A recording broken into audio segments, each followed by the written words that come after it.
أما بعد فقال سيدنا محمد حسين على نبينا محمد وبن محمد حسن بن حبيب عبد الله بن أبي الحجاج العلوي رحمه الله تعالى ونفعنا به وبعلومه في الدارين آمين. قال وأما فرائضها فهي أربعة: رد المظالم واجتناب المحارم وأداء الحقوق وتصميم القصد. Dan adapun fardu-fardunya taubat, maka itu ada 4.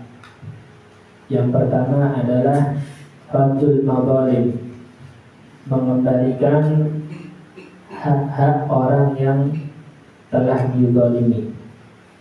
Wajtinabul maharim, dan menjauhi apa-apa yang diharamkan oleh Allah. Wa adaul huquq, dan melaksanakan hak-hak Allah dan hak-hak manusia. Wa tasmimul qasdi, dan membulatkan tekad untuk benar-benar bertaubat. Ini adalah fardu-fardunya bertaubat. Ya, taubat itu memiliki fardu-fardu yang ada 4. Jadi tidak cukup hanya sekedar beristighfar, yang baca zikir, akan tapi dia harus menunaikan 4 hal ini ketika bertaubat. Yang pertama adalah raddul madzalim, mengembalikan hak-hak orang yang dizalimi, baik berupa harta, kehormatan. Adapun harta maka kembalikan ya harta sesuai nominal yang pernah dia ambil secara zalim. Maka ini hukumnya adalah fardu wajib. Walaupun dia benar-benar menyesal kepada Allah, dia benar-benar bertaubat, dia benar-benar berhijrah, ya, tetapi ketika dia sudah mengambil harta milik orang lain dengan zalim, atau dia ada tanggungan sesuatu berupa hutang namun belum dia bayar, maka hendaknya itu semua ditunaikan, dituntaskan semua. Karena sebagaimana perkataan para ulama, muamalahnya hamba dengan Allah ini adalah mabniyun alal musamahah. Kita berinteraksi dengan Allah ini didasari dengan banyak sekali hal-hal yang dimaafkan oleh Allah, banyak sekali hal-hal yang ditoleransi oleh Allah. Mungkin bacaan-bacaan salat kita masih ada yang tidak benar, tidak sesuai dengan tajwidnya, tapi Allah tetap menerima itu. Mungkin ada daripada bacaan-bacaan Quran panjang pendeknya, tasdidnya, makhorijul hurufnya itu tidak sesuai, tapi Allah tetap menerima bacaan Quran tersebut. Kenapa? Karena gampang. Allah itu gampang. Allah menggampangkan. Itu cara Allah berinteraksi dengan manusia, yaitu dengan banyak sekali memaafkan. Padahal sebetulnya banyak kurangnya, tetapi Allah memaafkan. Lain halnya ketika berinteraksi dengan manusia. Karena ketika berinteraksi dengan manusia, dia itu didasari dengan mabniyun alal musyahah. Itu didasari dengan sesuatu yang akan dituntut. Allah memaafkan, tetapi manusia yang kita zalimi tidak memaafkan. Maka dengan hak keadilan Allah, besok akan diadili di hari kiamat. Besok akan diadili di hari kiamat. Itu termasuk daripada kebijaksanaan Allah Subhanahu wa ta'ala. Tidak semerta-merta menyelesaikan dosa-dosa dihapuskan semua, tetapi ketika berkaitan dengan Bani Adam, dia harus meminta maaf secara langsung, dia harus meminta ridho, dia harus mengembalikan harta-harta yang telah dia ambil secara zalim, atau hutang-hutang yang masih belum dibayar. Maka dari itu ketika seseorang bahkan ketika seseorang dia melakukan musafir perjalanan jauh, ketika dia memiliki tanggungan hutang dan sudah jatuh temponya, maka diharuskan untuk meminta izin, meminta izin kepada orang yang dihutangi ini bahwasanya dia mau keluar kota. Jadi tidak bisa dia langsung keluar kota tanpa seizin orang yang menghutangi. Itu termasuk daripada syarat orang musafir, harus minta izin, harus kasih keterangan bagi orang yang menghutangi terhadap orang yang dihutangi. Kasih keterangan, kasih kejelasan kenapa kok tidak masih terlambat, tidak sesuai jatuh temponya. Rasulullah SAW bersabda, matlul ghaniyi dzulmun, menunda-nundanya orang yang mampu untuk menuntaskan hutangnya itu adalah kezaliman. Dia mampu padahal membayar, mampu, tapi ditunda besok saja, padahal jatuh temponya malam ini misalkan. Ini termasuk kezaliman kata Rasulullah SAW. Apalagi sampai berlarut-larut, berhari-hari, berminggu-minggu. Misalkan memang belum ada harta yang digunakan untuk membayar hutang, maka dia harus memberikan keterangan, minta maaf, hari ini tidak bisa, tanggal sekian belum bisa bayar, minta tunda lagi. Ini seharusnya bagi orang yang memiliki hutang. Jangan orang yang memiliki hutang hilangkan dulu di dalam pikiran untuk pergi ziarah Wali Songo. Hilangkan dulu pikirannya seperti itu. Walinya pun tidak bakal menerima ziarahnya.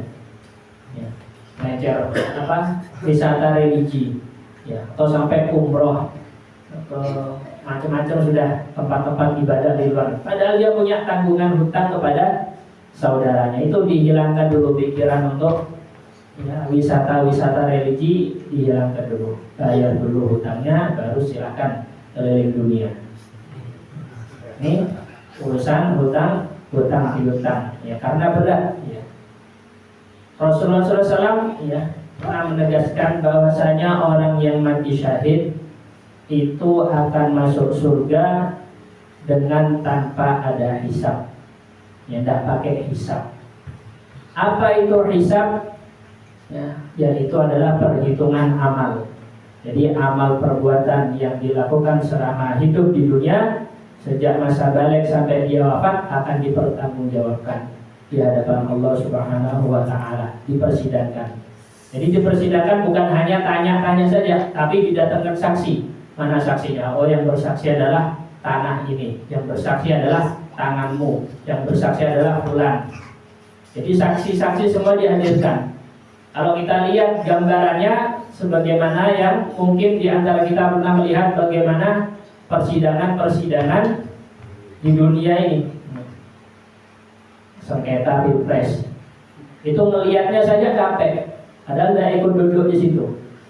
Ngelihatnya ikut dengarkan saja capek kan gitu, persidangan berhari-hari. Itu untuk satu perkara, dua perkara. Ini semasa hidupnya akan dipertanyakan di hadapan Allah. Ini namanya hisab. Sehingga walaupun seseorang itu masuk surga, tetapi melalui jalur hisab, maka hisabnya itu sendiri adalah sebuah siksaan.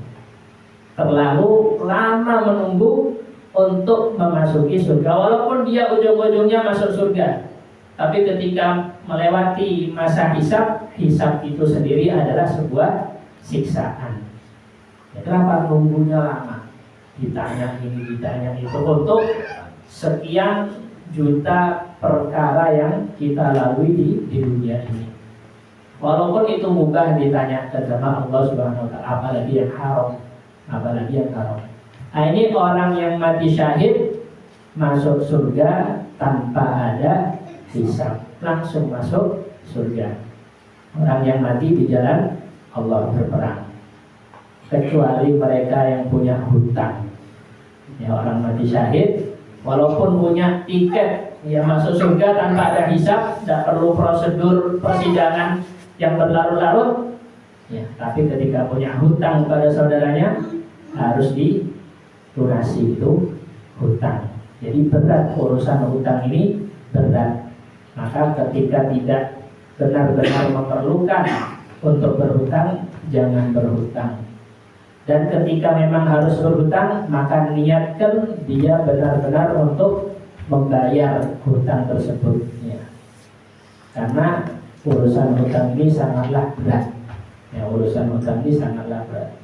Misalkan ya, dia pernah hutang tapi sudah sekian puluh tahun yang lalu, sudah tidak ingat orangnya, juga tidak ngerti kemana sudah. Yang dihutangi juga tidak tahu sudah pindah rumah atau pindah daerah, itu bagaimana? Maka kata Imam Al-Ghazali, cukup bagi orang-orang yang seperti ini, orangnya sudah pindah daerah atau yang dihutangi sudah tidak ada dan lain sebagainya, sulit untuk ditemukan, dia ingin nyaurkan, maka cukup bacakan istighfar atau disodakohkan.